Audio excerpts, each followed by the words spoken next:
Welcome to Episodes from the Garage, the official, unofficial voice of the Elite Girls Rugby League. 11 teams from Connecticut to South Carolina and some of the best girls high school rugby in the States. Listen in for game recaps, stories, interviews, and more from in and around the EGRL. Episodes from the Garage is made possible with support from Basecamp 31, a New Jersey nonprofit that brings individuals and businesses together to invest in health, community, and personal development through shared human experience. And now, Episode 6. All right, well, welcome back, everybody. Episode 6. Holy cow, we're getting close to double digits here. This is crazy. Hey, all right, let's go around the horn and introduce ourselves again. Well, we don't have a mic in front of Chris O'Brien, but Chris O'Brien is here, Production O'Brien, the one half on this side of the ocean, and running the monitors and making sure that we've got everything up and going. And good to see you, brother. Good weekend of rugby. Our nerd. And we have a special guest today. New face. Yeah, new face on the podcast. Tell them who you are. Gene Caulfield, former high school girls coach for Morris. Thank you, gentlemen, for inviting me out here today. All right, enough out of you. It's a one-episode contract, buddy. Are we going to even get through a full episode? I am Bill Dobbs, marsupial owner. Steph Aliprandi. And Mike Eisenhart. Good to be with you, boys. Good to see you guys too. We're coming off of a fantastic weekend, but we're of rugby this past weekend. But we're gonna hold off on that conversation and kick it off, dial it back a week, and go back to the MLR weekend. Yeah, man. Oh man, awesome weekend, right? Hosted by the Ironworkers. Yep. We did a couple of curtain raiser matches there, courtesy of our friend Stephen Lewis, who treats us super well. We had a beautiful day, a little bit blustery up in Mount Vernon. Thank you. At the new complex up there, and just a great day. So let me open it up to the group, and let's kick it off. Well, I'll start off with Stephen and Ironworkers. Your ad could be right here. Yeah. Just saying. We're pretty cheap, too. Yeah. Right. We're dirt cheap. Yeah, so game one was Doylestown and Play Rugby up in Mount Vernon. The stadium's beautiful. Yeah, They really did a nice job on that stadium. So Doylestown and Play Rugby had a good punch up in that one. Mm-hmm. It was a real close game. I think it came down to a conversion at the end, and it was some real good rugby going on there. It was nice to watch that match the little bit we could while we were warming up. Yeah, it was a cross-divisional, right? So cross-divisional officially friendly because it doesn't count toward the divisional standings, but it does count to the wild card, and we'll talk about that at one point. But yeah, so it was a big win for Doylestown, because they haven't secured the Central Division playoff spot. That went to West Carroll, as we mentioned last time, and but they're very much in the hunt. So they need that game. They needed that win, and they got it. Yeah, from what I could see while we were warming up on the side, one hat tip that certainly deserves to be shouted out was Reagan King had one heck of a run, broke off a really, really nice run and scored it, and that might have been the difference maker. Yeah, for certain. Yeah, not uncharacteristic for Reagan King either. I mean, she is a playmaker. And so Sure. Let's talk game two. So game two was Morris versus Aspetuck. We all know that's going to be a punch up anytime we play each other. It's always down. It's a close game every time. Hard hitting both sides, and it's just who's going to break and who's just going to bend. I was happy we got the victory. I would agree. Yeah, grind of a game. I mean, just every minute we were sort of biting your nails a little bit watching it, and we had a couple things that didn't go our way. We had a knock on in the try zone at one point, but like they are never going to quit. And if you've not played them before, luckily we have, so we sort of know that they're not going to quit. So there is no like, oh, this is secured now. That's an 80-minute team. However much time is on the clock is enough time for them to make you pay for it. And, I love playing them for that reason, and the kids they're tough. Yeah, that game was played between the 22s, right? And it was just quick moments where a little flash of brilliance and you're able to dot it down, but holy cow, it was just hard D on both sides, stifling the offense. That was a hard game. They took away a couple of our chances too. I know you say things didn't go our way, but I know Nessa took a ball in down to like the 1 meter line, and Reese from Aspetuck just picked that ball up out of nowhere and came out of this crowd of girls and was just off to the races. Thank God we had somebody back there to take almost down. went coast to coast on almost, that one. Yeah, you're right. There was a melee down at the one. we coughed up the ball, and all of a sudden Reese is at a full gallop. Right.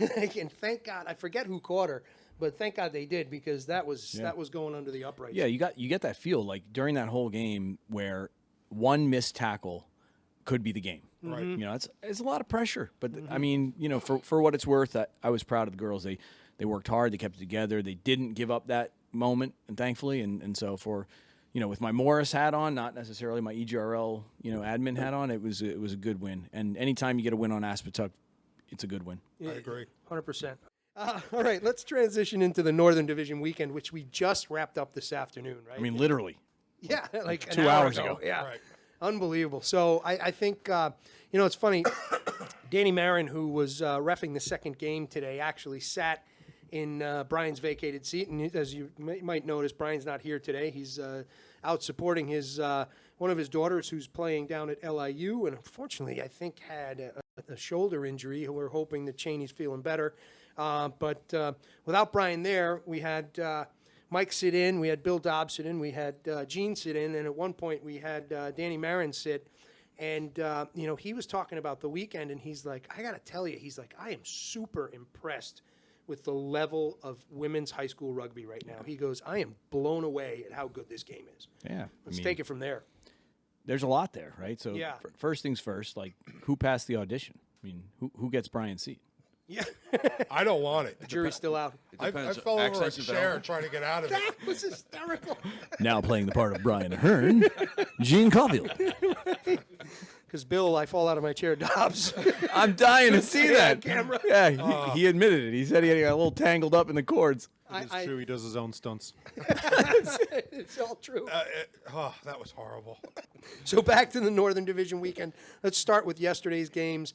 I'll turn it over to the group to kind of kick that off and get your guys' eval on what we saw yesterday. So good games, in my opinion. I mean, so we saw, you know, so Morris played play rugby, which is, you know, a game that happens every year in one way or another. They're back, you know, sort of in the fold by joining the EGRL this year, but we always get that game because they're so close. But this was, I would say, from a 15s perspective, the best I've seen that matchup go. It's, whereas play rugby, you know, perennially has been a little bit more of a sevens-oriented side, very dangerous in sevens. 15s, we've had the edge on them. Yesterday, they came out to play. They wanted to get that win. They've got a lot of seniors and some hard-hitting kids, which when we talk about today, we can talk about that because they notched it up another level. But, yeah, I mean, I liked what I saw from them. They pushed Morris, and, you know, good stuff in that game. The elevation in their game over the last 3 weeks from the last time that we saw them, right? So good athletes, good scrappy side, that kind of stuff, and they kind of were playing, felt like they were playing on the back foot. 3 weeks later, that was not the case. Yeah. That was an organized, tight game. You know, it was well done through 1 through 15. 100%. And, you know, a little hats off to the coaching there, right? Because that's been a Absolutely. lot of hard work on the Monday, Wednesdays, the Tuesday, Thursdays, whatever the schedule is, to get that rocking and rolling. Yep. I mean, play rugby was always a good side back when I was around. Thank you. You know, they had a little bit of a fall down there with COVID and that, and again, that's why they went to sevens. Yeah. But yeah. now they've really kind of stepped it up and brought everybody back in, so now they truly are playing back to that 15s level. It's fantastic to see that again. Yeah. Yeah, that's some dedication from that coaching staff, right? You're talking about people who are probably in their mid to late 20s, and you know, their love of the game absolutely shines through. Their commitment to the weekend, you know. So hats off to the whole team there, not just the players, but also the coaching staff. Yeah, Brianna and Jakar, Yeah. two that are on the sideline, kind of staples, and then they've got some others that are, you know, there, but they've been really involved with communicating with the league and staying on top of all the details, and it's pretty clear that you know, they're happy to be involved, but they're also here to win, which I love. Yeah. Yeah. Just raises the level of competition, right? And just back to Danny's comment, like, why this league? Because we wanted this kind of competition for our athletes. You know, I Well, it only makes sense. The more competitive the games are, the better everybody's going to get. great game yesterday. Let's talk about the second game. Kick it off. Yeah, it was Downingtown Aspetuck. So Good game.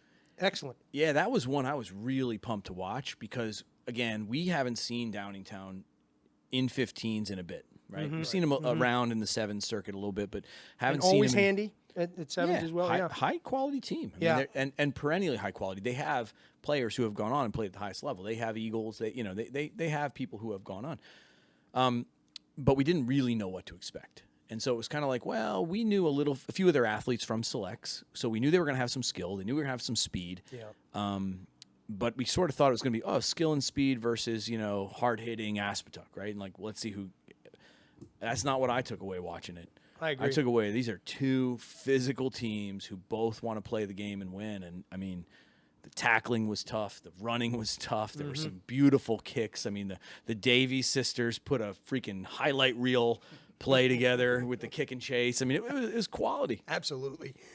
It was really quality high school rugby yesterday. Yeah, the level of the game is really raising over from last season to this season. I think by the time we get to Mars or the Rugby Showcased East this summer in the second weekend of June, I can't wait to see what the level of play is going to be at that point. I cannot wait. The contact area is definitely every year it's getting better and better and better, and this weekend showed that.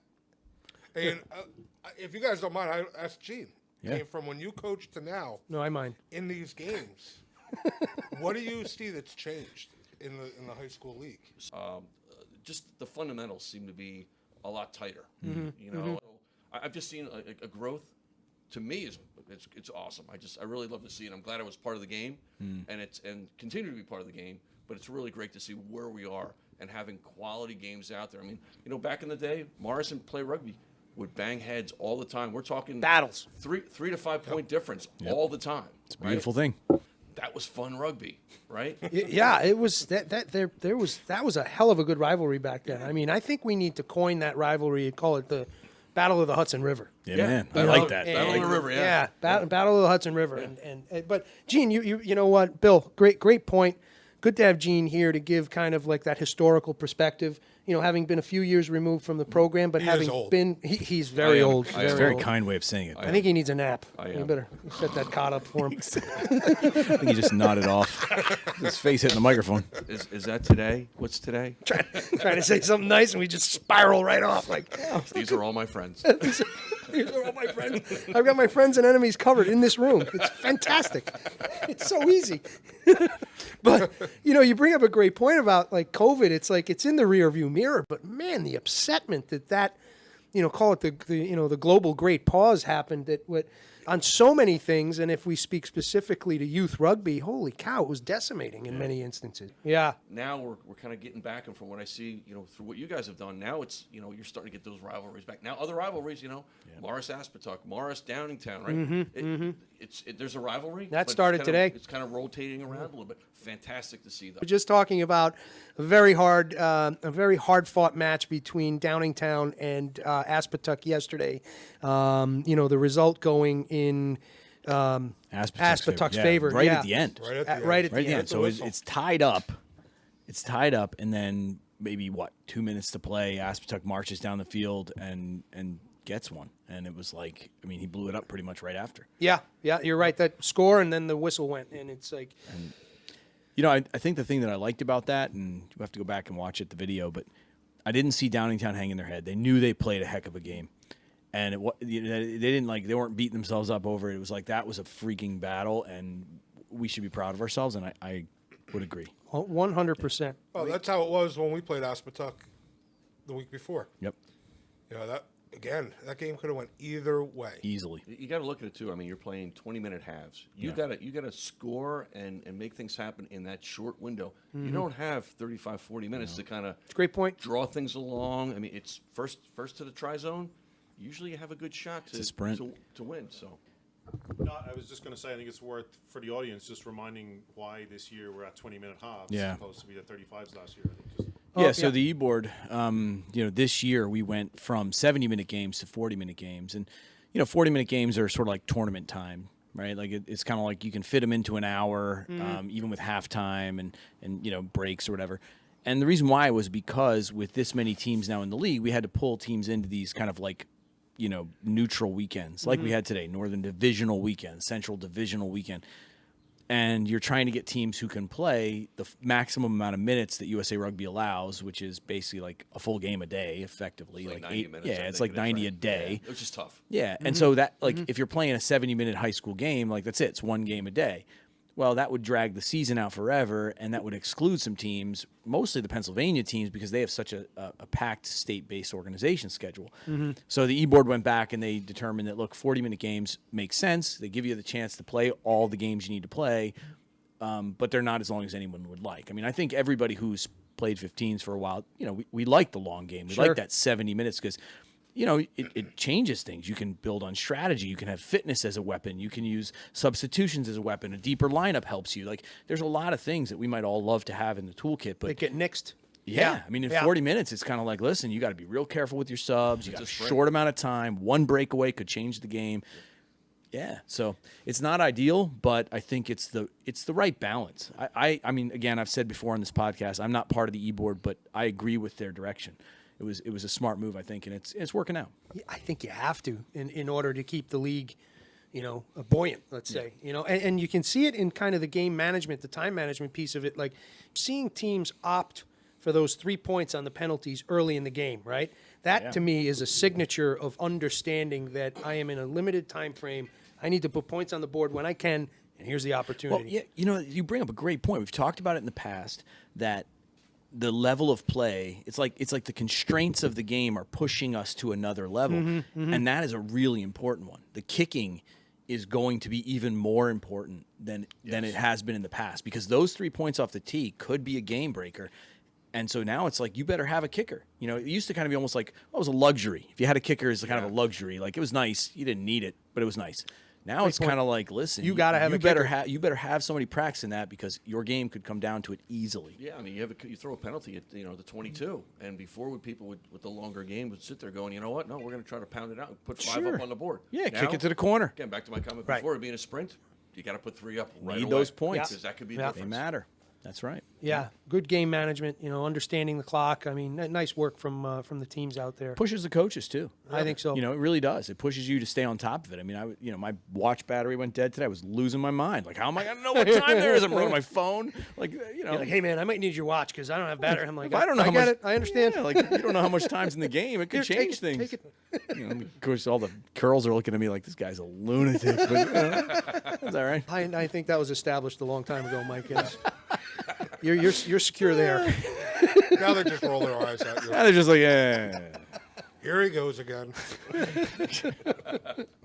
All right. So covered yesterday pretty well. Let's move into today, the second half. No, we didn't finish yesterday. Oh, pardon me.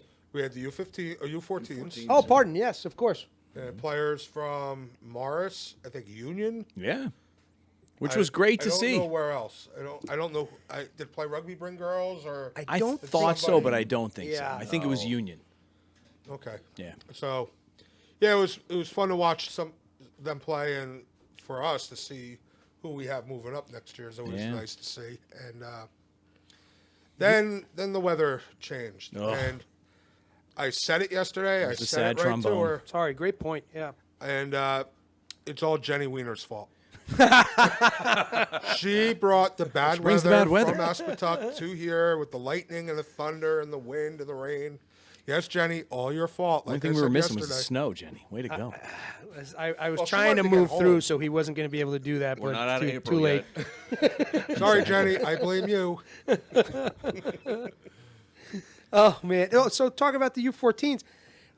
Some pretty talented players out there. I wish I had a name for the back of the jersey, but the number 4, who I believe was a Union player, there is a very bright future for that young lady. Yeah. Oh my goodness! Coast to coast runs yesterday. Okay, keep in mind we were playing 7, so a lot more field space and Sure, stuff. But sure. just great read for the field. Saw the space, took it. Young lady, you have a very bright future in rugby, as do all of them who were on the field Yeah. yesterday. But she really, wow, she stood out. Yeah, I'll mention Scarlett from Morris. Too. Absolutely. And I think a lot of the Morris girls did very well. Yeah.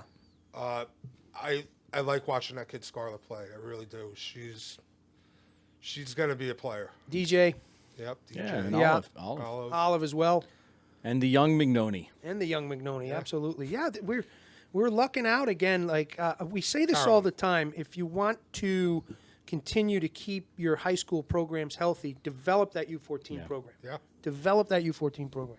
It's built-in recruitment, you know, and they come up with the fundamentals and the basics already pretty well entrenched, and you just get good ruggers there. You know, they're fit the puzzle pieces as they come up. I mean, listen, we all see how long it takes the first time you see the sport or have somebody playing the sport. It takes a little bit to understand what's going on, you know, and you could be a great athlete, but if you don't understand the basics, the mechanics of how this is going, like you're going to be sort of your head spinning. Yeah.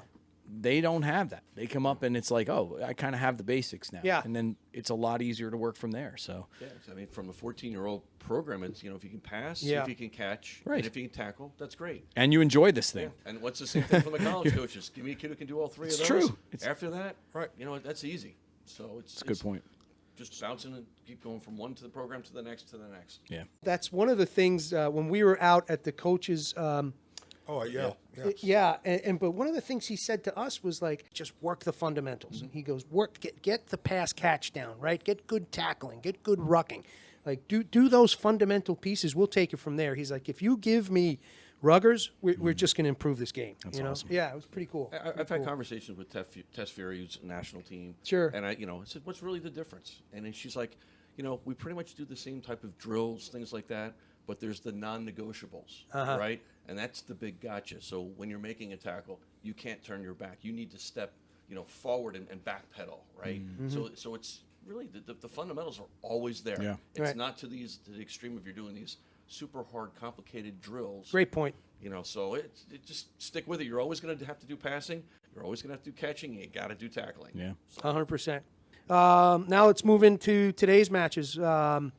Let's go back to Danny Marin's comments. He's like, this is unbelievable. He's like, the level of play is blowing me away, right? And let's kick it off with the first game. Yeah, so first game's Play Rugby Downingtown. And so now we sort of know, because we saw them both play the day before, that they're going to bring a physical game. They're going to bring a game that is very aggressive around the base, around the breakdown. I mean, there's going to be people putting their hands in and trying to get that ball. And there is going to be that moment where you make a mistake and give me a space, you are going to get beat. Like, Say goodnight. I'm going to exploit You're that. going to get paid. You're going to have to pay. Yep. And so that was clear. And, so I had the luxury of being in the center on this one and being the official. And I said to many of you after the game, there wasn't really anything that I thought was off. There was no illegality in the game. It was so physical. I mean, it was a pound-on-pound match. It was just hammers. So much fun to see, and hats off to both squads. Well, there were moments where, like, I was apologizing to our vast listening audience because I was All four of them. all 4, 5, Five as of maybe today. 6. I think my mom was busy today. But I was like, I was just speechless. I'm watching the rugby, and I was, as opposed to commentating, I was a fan. I was like, oh my God, it's unbelievable. And I'm like, oh, I got a job to do. Yeah. It was that kind of game, right? yeah. It was exciting.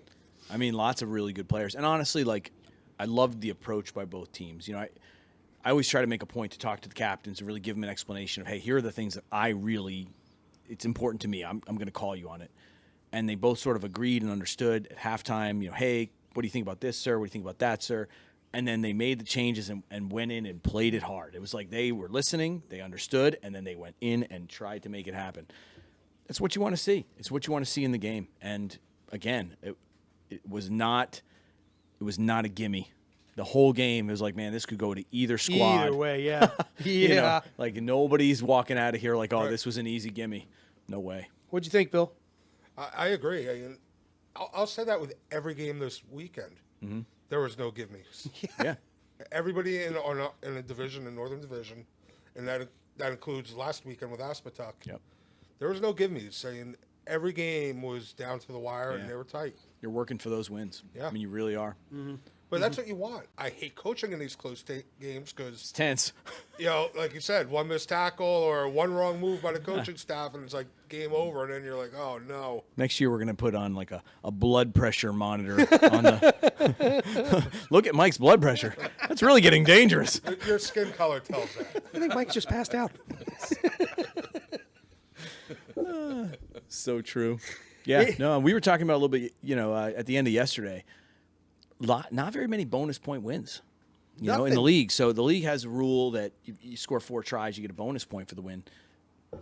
Not that many of them. Not many 5-point wins. Again, I don't think you're going to see that right now because, again, the quality of rugby is really, really good. So if you get those 4 tries, then, we go back to the whole conversation of, 36-0 blowouts. Right. And that's not happening. Not happening. These games were literally within 5 points. Yeah. Maybe a couple more. But 12-7, it's low double digits. But these were not high scoring. Let's get up in the 20s and 30s and see what happens. Now, maybe 70-minute game, that might happen, but you never know. Because to your point, Mike, before, That's a good point. fitness and things like that. Yep. We're playing a sprint. That's what you got. That's what you're training for. Well, that's where it wound up, 12-7. Yeah. That was the the Downingtown PR USA game, and I mean that's a tight game.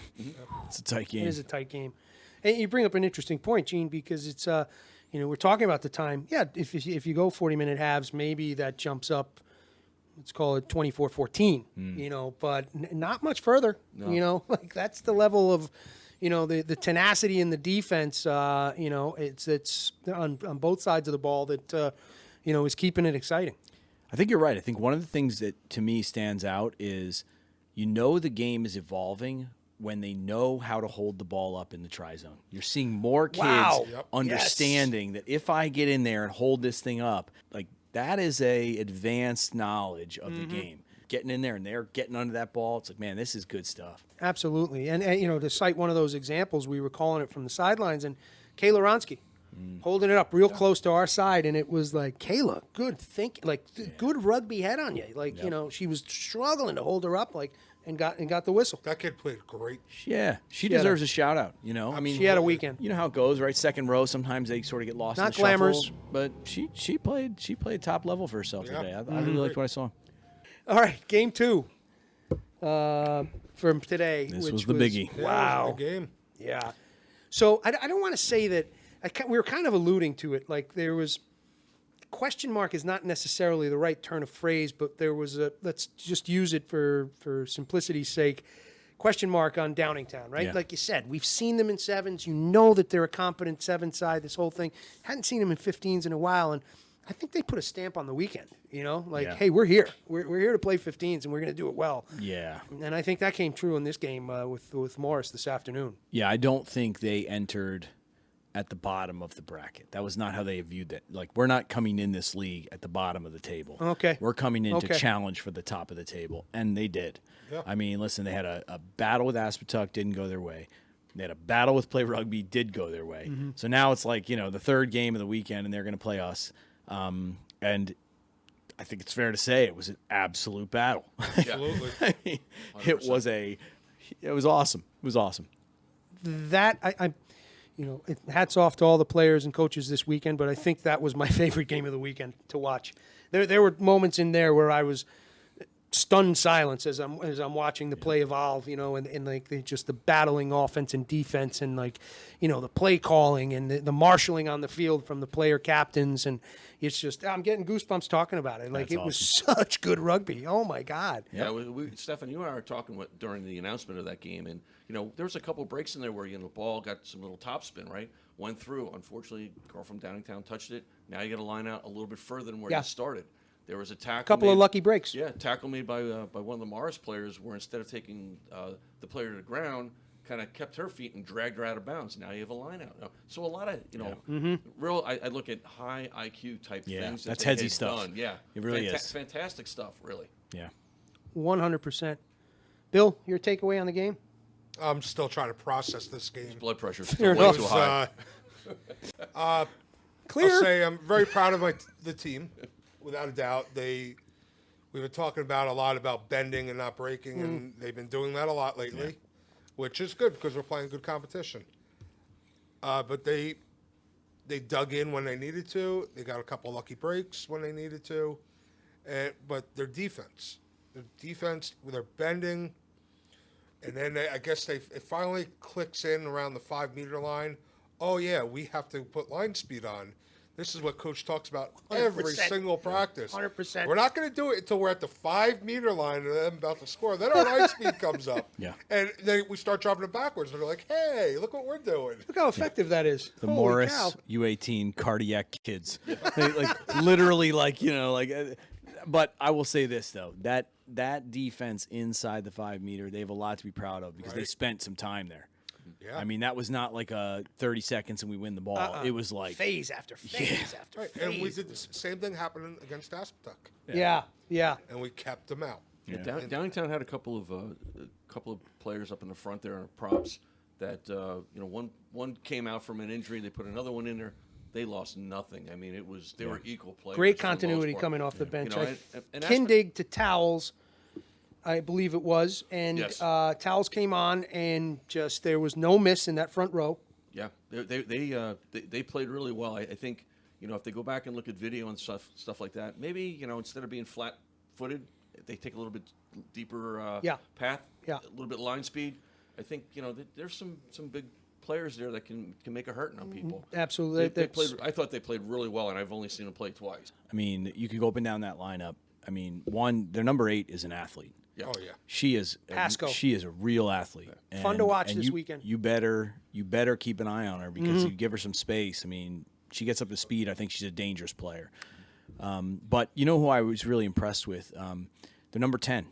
Yes. She had a Yes. nice game. She moves the ball well. She Absolutely. runs a great little fake inside. Oh, runs yes, that little she does. switch fake. Yes, she does. And she keeps you guessing. I mean, and I think, you know, they benefit obviously from having Danica Luzak at 12 and you're having Emma Davies at 13. Like, you know, you obviously benefit of having those players. But she had a nice game and you know, she deserves a shout out. I did not catch her name, but I wish I had the roster here for us because she does deserve a shout out. Maybe at the next one we'll take a look and just give her the appropriate shout out there. You're absolutely right. She had a terrific game. That number 10 ripped off like a 40 or 50 meter run, you know, deep in the game. And again, that put Morris kind of on their heels, but she had set that whole thing up. I think unfortunately she got tackled out of bounds or pushed out of bounds or something. But that was a 40 or 50 meter run that she had ripped off. That was on notice, let's say. Yeah. Put Morris Yeah. on notice, like 100%. pay attention. you got a new guest. Boom. Primo. Primo. Holy smokes, the guy comes out of nowhere. Ripping the time continuum. Just for the viewing audience, this is another one of the production team, generally behind the camera, Legend. one of the unsung Legend. heroes of the EGRL. So hats off to you, man. Good to have you here. This is Nelson. AKA Primo. Thank you guys anyway for having me here. I'm really proud, you know, to see all the girls and parents get together and yeah. Take it from there.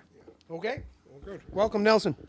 So let's close out on this afternoon and kind of like just sum up the weekend, which, you know, other than to your point, the rain coming in and canceling out our third game. Yes, here he goes. All on Jenny Weiner. Oh, my God, you poor girl. I'm That sorry. girl's going to shoot me. She might. I'd like to give a shout out to the one girl playing wing for you guys. I think it was Emily. Emily Van Van Doren. Doren. Boy, you know, that's a tough kid. She was out there. I saw her We the know. day before and today, sticking her head out there. I mean, she's making some great tackles, making some great runs. Yep. Scored a try today. Yeah, Scored. and Well deserved. Yeah, well deserved. Absolutely. We talked about that on the Yeah, broadcast. but, 100%. Boy, what a great player. And then the girl playing fullback, Abby Cirillo. Abby Cirillo. Boy, textbook catching the ball to the side. Even if she missed the ball was going to go behind her. Wouldn't be a knock on. And I think at that point, if she drops the ball or makes it a knock on, that game could go a little bit different. Yeah. But great fundamentals for her. Actually, for her to do I that. asked her about it on the way out the door. I said, Abby, were you nervous under that last ball? She's like, oh, my God, I was so scared. I said, listen, I've been there. That's the worst feeling in the world. That ball's hanging up there forever, and you just know. She did great, though. She did. absolutely great. Yeah, it takes a And lot same of with concentration. Emily Van Doren. I mean, Yes. that kid, she plays a lot bigger than she is. Oh, my God. Absolutely. Absolutely. Yeah. She plays like a front row forward. Yeah. I mean, and you get Liz Hansen and Nessa in there. I mean, they've been standard. You can put anything behind them, they just know what they're doing right now. Yeah, So that yeah. was a great base right there. Yeah, that try that Emily scored, I think it really it was a good There was a lot good there. There were 4 and offloads I mean, in they that. had to had to earn that try for sure. Downingtown was giving you nothing. Yeah, 4 offloads in that game, and she was the last one. Yeah, Nessa takes that ball in on the pod. Yeah. You know, breaks a tackle, gives one, and then it comes out. Caitlin makes a nice run. She winds up bringing that final pass. And the beauty of it is the pods are running, and your winger is where the winger's supposed to be. Right. Full speed, coming up the side, calling for the ball, Screaming. simple pass, makes the play. It's like that was so nice to watch. I was really so happy for them. Yeah. And the other one was Sosi. She turned around and she was going to get tackled out of bounds, but again, rugby IQ. She turns around, drops her body, and stays in bounds. Yeah. And then the ball comes back out to the left. Yeah, it's big, which is huge. It's huge right there. Yeah, those are game-changing moments. Yeah. Heads up play. Knowing where you are on the field, right? And it's like you just talked about two very two interesting players that way. Not big in stature, but like just when you talk about putting effort on the field, like and just punching above your weight. Yep. You're talking about Emily Van Doren and you're talking about Sosi Honey. Yep. You know, Absolutely, like yep. just standouts. I'd throw Taryn into that mix. I'd throw 100%. Taryn Gonzalez in there as well. Yeah, Absolutely. Emily came out with a bit of a head knock to get the equivalent of an HIA, and Taryn went right in and filled the gap. Yeah, And- again, no difference, right? One player out, another one. Continuity stays, tempo stays up. There's no gap at that number. Yeah, 100%. Yeah. yeah, beautiful absolutely. thing. So for now, like you said, I think there's still time to kind of process the weekend. Certainly the 2 games today, and we can chat more about it another time. But all in all, pretty successful weekend. You Yeah. know, so let's segue into the beginning of the wild card race. The wild card race is on now. I mean, after this weekend, it is on. Yeah. Perfect timing to drop that in there. Let's get into nitty gritty there. Yeah, so start with the rules, right? So the way the e-board built the rules this year was that each division will have a champion who comes out of that division. So they get a playoff spot. So there's 3 right there. Then there's a 4th playoff spot. The 4th playoff spot goes to the best of the rest. I would say right now, the 3 teams that I think you have to keep a close eye on is going to be Aspetuck, Downingtown, and Doylestown. Doylestown beat Play Rugby in the cross divisional, so that's going to help them. Right. And Downingtown beating Play Rugby sort of, I don't think it blocks them out entirely, but it puts them in a hole for sure. Aspetuck beating Downingtown helps them, and Aspetuck has beat Vienna in the south, so that could help them. Absolutely. So right now, the wild card race, if we sort of looked at it as outside of the Southern Division, you would have to think it's Aspetuck 1, Downingtown 2, Doylestown 3, and probably Play Rugby 4. Like, that's probably how it would go. I haven't looked at the points to be sure, but I'm almost willing to bet. Well, the Southern Division could throw a whole cog into that whole thing. And it will, because if you look at what's happened in the North Carolina, South Carolina state-based group, they've traded wins. It's like back and forth, so there's really no definitive leader. No, and you kind of think they're like, I thought there was going to be going in, but there isn't. I believe Wando Wahines beat Raleigh Redhawks. Charlotte lost to Raleigh Redhawks, but has beat Wando Wahines. And that's all in state-based play. So that will actually come into factor in the South, not for the divisional play, because those are happening on the divisional weekend. So, and we've all sort of agreed, they understand that like that divisional weekend, no matter what happens, all that other stuff is in the past for the divisional lead. But it could factor in for the wild card. So it's like, man, this could really be interesting at the end. Mike, I don't know how you keep all this straight. I'm a little confused right now, as a matter of fact. So Could be kind the of long you weekend, but like, yeah. It's wonderful that you think I do, which is really great of you. That's so This is all kind. Lindsay. this is all Lindsay.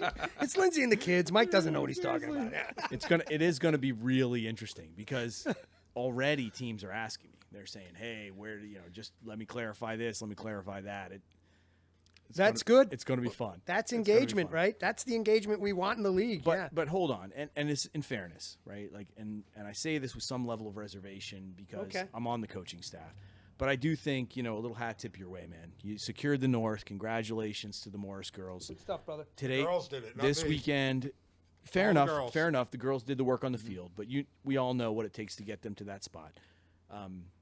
It was secured this weekend, and it was a very hard division to secure it in. So, little hat tip to you, Dobbs. Well, thank you. So how are we feeling on the our rundown of the wild card race the weekend? I think we've covered it pretty well. Yeah. Yeah, for sure. We're you know what, we'll actually drop down. We were going to talk about Rugby Showcase East, but we'll just make that PSA a little bit later. Let's drop into the emerging weekend. Yep. You know, I like we've said this many times, but I think it begs repeating. Is like, you know, we talk about like, you know, the importance of the EGRL and finding that high level talent and, you know, growing the game, but you're not growing the game if you're not bringing in teams with the desire to play at that level, but just maybe are short on the numbers, or might be young and just pulling their, you know, pulling it together right now. So then that's why we have this emerging division where we've got teams like Orchard Park and Corning, New York, and who am I missing? So you got Hudson Catholic from Hudson New Jersey, Catholic. you know, sort of brand new team, Yeah. but not brand new to the sport. They've had a boys team for a while. They've got a coach, as we mentioned last episode, in Ashley Allen from Play Rugby, and so I suspect they'll be fine. Orchard Park, I mentioned it last time. They have a full lineup. I mean, they have two sides. Corning, I think, is close, if not same thing. So I'm excited about seeing them play. Corning actually traveled in the last couple of weekends. I did not get the results, but they traveled down to play West Carroll and North Bay. They did like a spring week tour. Okay. And I'm anxious to hear how that went, because if they played them tight, they may be saying, hey, when I talked to the coaches originally, they had said, hey, we didn't think we were at this kind of elite level for probably 2 years. But they've shortened that time frame Yeah. up a little bit, which Well, that's it. is fantastic. Yeah, right? and so they absolutely. had said, they're like, hey, we love this idea. Thank you for the invite. We didn't think, you know, we thought we were a couple of years away from this, but this might pull us, you know, a little faster, which they were all for, which is cool. But not for nothing, Corning, they came here last year and played us. Yep, And I think it was us, Corning, and Play Rugby all that day. that's right. And yeah, the score didn't go their way, and but they were a good team. The coaches were fantastic. Yep.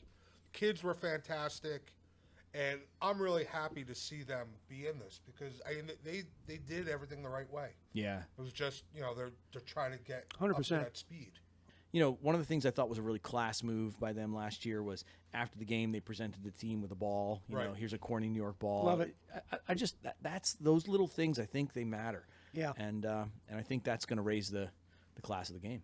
Yeah, and you know what, you make a great point with that. And that might be something we want to look at for for our team as well, is to have something for, you know, woman of the match afterwards. It's like, hey, we really, you It's know, tough. Our treasurer, she runs a tight ship. she does. Well, it could, you know, it could be as, I don't know, like a patch or whatever the case may be. But I remember actually your daughter getting that from Danville, California, Yeah. when we were down in Nashville. Oh Yeah, in Tennessee. I remember that. Yeah. And that was another punch That was out a big game. deal. I'm not going to lie, that was a big deal because that was a freaking game. That was a that game. What and a a half. game. Yeah. Well, your daughter won it. Like it was one. Let's call it the dying minutes of the second half, and it's 0-0. And she's playing 15 and takes the high ball and then just arcs out and finds an open lane, shakes a tackle or two, and then dots it down. I don't think we even had time for the kick, honestly. It was like, because it was such a heavy tournament, you know. Good stuff. Like, again, just on the emerging, right? It's like we talk about it. It's like, if you're going to grow the game, grow the game. Like, don't separate your, you know, like, oh, you know, we're just going to play this elite level and blah, blah, blah. No, you want to bring teams in, shepherd them in, grow the game in its totality, right? It's and this is what we're talking about with this weekend. And like you said, I think we're in, you know, Orchard Park and Corning may be in a very different place than maybe they initially anticipated, and could be part of this, you know, the main EGRL as early as next year. Yeah. We said it last time. I would love to see the Great Lakes division form. That would be super Awesome. cool. You know, if we Awesome. could pull a team from Ohio or maybe, you know, Michigan or something like that'd be super cool. Anybody listening out there, and you've got friends out in the Midwest, spread the word. We definitely, you know, we'll travel. We'll come out. Absolutely. Be cool. Next weekend, Gonzaga tournament. Mike, you said this earlier. This means something for a few teams. So Yeah. let's jump in there. It's geographically well positioned, right? It's in that kind of DC area, so that's nice. You can pull some teams from the south, you can pull some teams from the north. And when we first looked at it, it was really just like in a gap weekend. So, okay, let's go down and get some good games. Maybe we see some different teams. Sure. But what's happened with the schedule is that it's going to really matter, because you're going to get some cross-divisional games, EGRL style, so that's going to help on that wild card piece. And you're even going to get an in-divisional game in the south. Vienna is going to play Charlotte, which hats off to the Gonzaga organizers. I won't mention anybody's names, but they were very open to us reaching out to them and connecting with them and saying, listen, we represent the EGRL. There's a game that we really need to have happen. Could you make this happen? And that's great. Yep, we'll put them in the That's same great. pool. Yeah, it's been really cool. I think very much within the spirit of the game. They understood. They came back to us and said, hey, here's the teams that are entered. You go ahead and give us your rankings of who you think sort of fits where, and help us build these brackets. And I was really happy to see that. I think that that's the kind of stuff you want to see in the game. They sort of knew they didn't know the girls' game, yeah, but they wanted to add this bracket, and they came to us and said, you do know the girls' game, so can you help us? Which worked out well. Yeah, thank you to that. So that there squad. could be any number of cross-divisional games because of the way the pool play shakes out, but the really important one is going to be that Charlotte-Vienna game. So That's good. That's our first look at Vienna, for me anyway. Yeah, me too. I haven't seen Vienna play. Yeah. Yeah, so looking forward to that. Yeah, it's kind of like it's that same thing about Downingtown coming up this weekend. It was like really looking forward to see that team, man, and they delivered. So hopefully we'll see the same from Vienna. All right, let's bring it home with just kind of another PSA out there that we've got the Rugby Showcase East coming up the second weekend of June, aka formerly known as MARS, the Mid-Atlantic Women's Rugby Showcase. Let's chat a little bit about that and kind of like how the tentacles of this tournament are really starting to expand further west. Yeah. So I feel like it would be great to have Brian here for this. So the group should know, of course, Brian is the director of the tournament and has done a really good job in the last couple of years pulling this together. And I'm sure we'll do a lot of the same this year. Slacking on his other responsibility. I know. Every time he goes up there, his girls get What's hurt. that? Oh, look at that. So shout out to Brian, who is, he's out in Long Island watching Sacred Heart just win things. I mean, That's not a bad day. That's not a bad day. Yeah. Good for Sacred Heart. yeah. Good for Sacred Heart is right. Good Yeah. friend of ours up there too, and Michelle, and hats off to you on the weekend. Right Yeah. on. What we're going to see in Mars this year, or in Rugby Showcase East, and of course the rebranding, the Rugby Showcase East is really just sort of alluding to the fact that it may not be the only Rugby Showcase. We couldn't pull it together this year, but we fully expect that there will be additional versions, maybe not just in the Mid-Atlantic region, but maybe we grow from there. So we'll see. Time will tell, and certainly we'll see there'll be some site who sort of pulls us in, and we'll pull it together. But that means you've got, effectively 10 teams who are going to be there at EGRL level. Then, in addition to that, you've got the New Hampshire Selects team is going to come down again. Fantastic. As they did last year, Yeah. and they were great, had some really good talent. Oh, yeah, they're a fun team. Yep. So Ruth McDermott, I think, is sort of leads that, and she's going to bring that team down. And Illinois has reached out to us, and they're going to be bringing their team out. Excellent. So that's fantastic. Really hope to make some contacts there and see what sort of clubs are The out team there. from Arizona or New Mexico from last year, are they coming? No, I don't think the Bobcats will be. too bad. will Oh, be too bad. there. Nice They were folks. Great group, I and like how much the kids all love grass. yeah, man, we're so happy to play on nice, soft New Jersey green. So those two teams will be there. We think Greenwich, Connecticut will come down again. We're hoping so, but they haven't quite confirmed just yet. And we think we'll have the U14 bracket again. So, that right there kind of sells us out. We've got 10 teams from the EGRL. We probably can max out at maybe 16 teams, just the capacity of the space. Yeah. But last year, I think what we did is we capped it at around 12. So we're already at 13.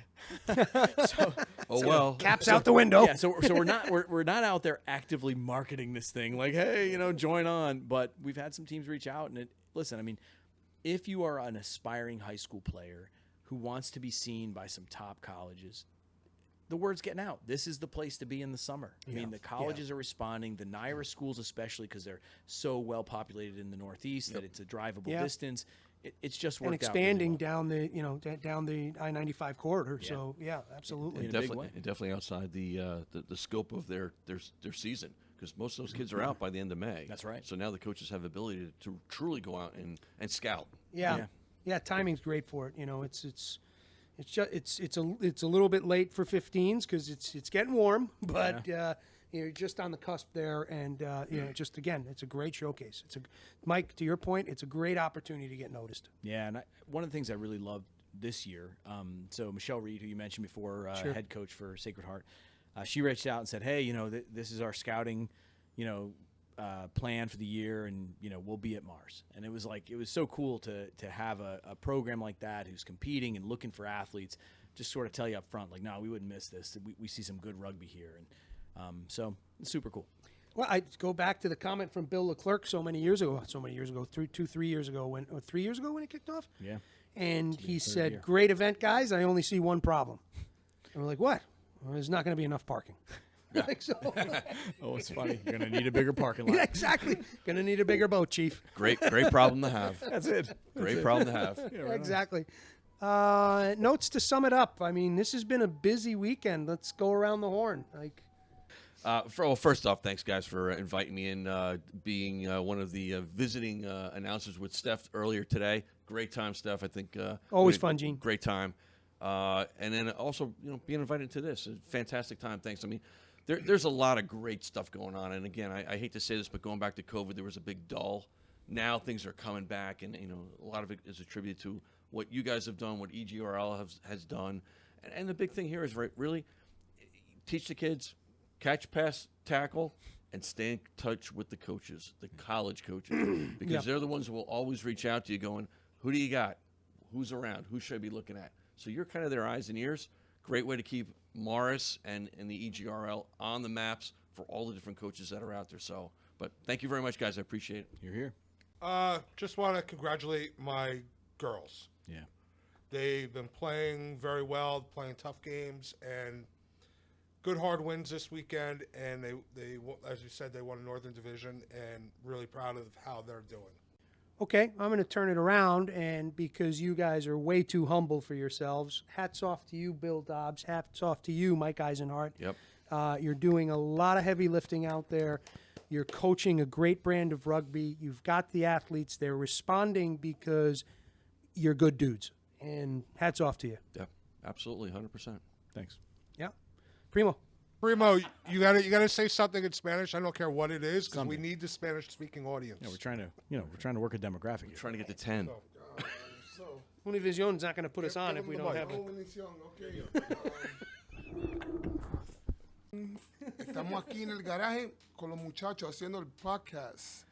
Y de aquí lo dijimos, los vemos. Goodbye, guys. Bueno. All right. You understood that, I caught right? that, sure. Good stuff. Hey, and as we end it, and I know it drives some people nuts, but go USA Eagles.